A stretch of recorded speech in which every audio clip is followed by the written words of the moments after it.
first things first, the visual effects Oscar is surely in the bag already. Watch Doctor Strange as big as you can. We were lucky to watch it in IMAX. It's 3D as well, and the bigger the better.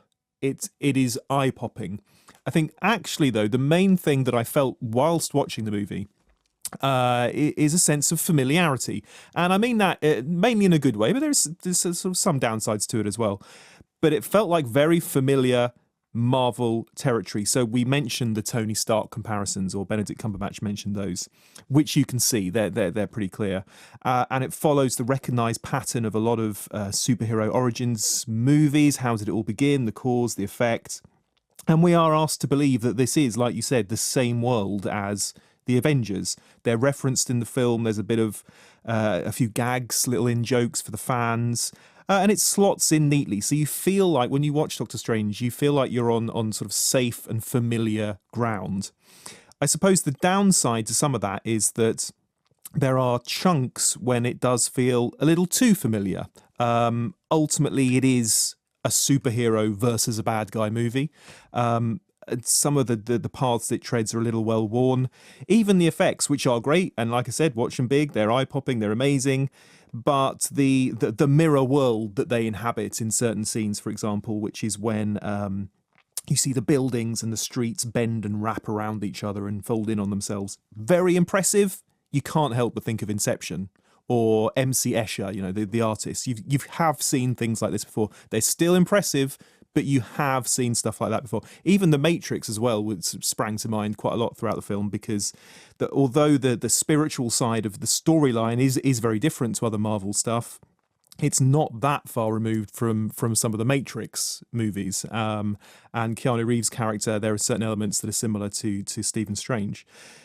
However, despite those familiar things and occasionally feeling like you've seen some of this stuff before, I think there are major points of difference that actually give it some welly and make it a lot of fun. And for me, the main one of those is Benedict Cumberbatch, who I don't think we've seen with this kind of swagger before. He's got an American cool to him. Yes, he's still the boffin, he's still the genius, and he's frequently a boffin or a genius in his movies. But there's something much more cocky about him this time, I think. And frankly, you know what? He makes being a multi-million-dollar leading man look easy, doesn't he? I mean, this is new territory for him. This is the Marvel superhero blockbuster is new territory for him, and he makes it look utterly easy. He's engaging and he's confident and he's funny. He can deliver a gag about Beyonce. He can be involved in an action scene. He can do the spiritual stuff. He just seems to make it look like he was born to do this.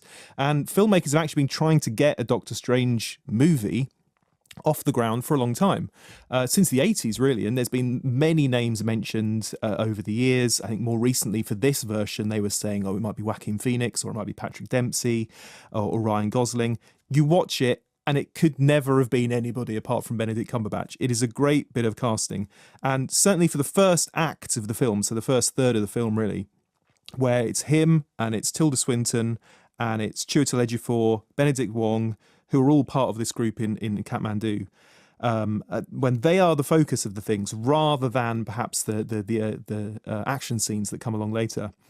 I was just watching it thinking, it is so good to see great British actors, heavyweight British thespians, stage actors, absolutely stealing a big American blockbuster like this and leading it with such panache and such energy and such class. I felt kind of proud, actually, to watch it. And a lot of it was shot at Shepperton as well, you know, so it's a homegrown product. And that was really strong in it.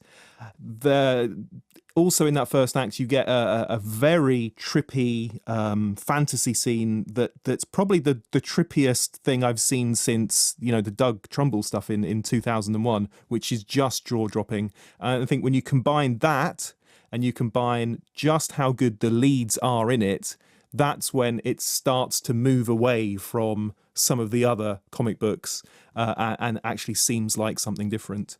Okay, Rachel McAdams is the girlfriend, if you like, and doesn't have a huge amount to do. And I think the middle act, the second act, does sag a little bit. I don't think it's perfect. It's not the classic that at certain points it threatens to be, but it's certainly very enjoyable. And you're not going to find a better cast than this in a superhero movie. They're just brilliant.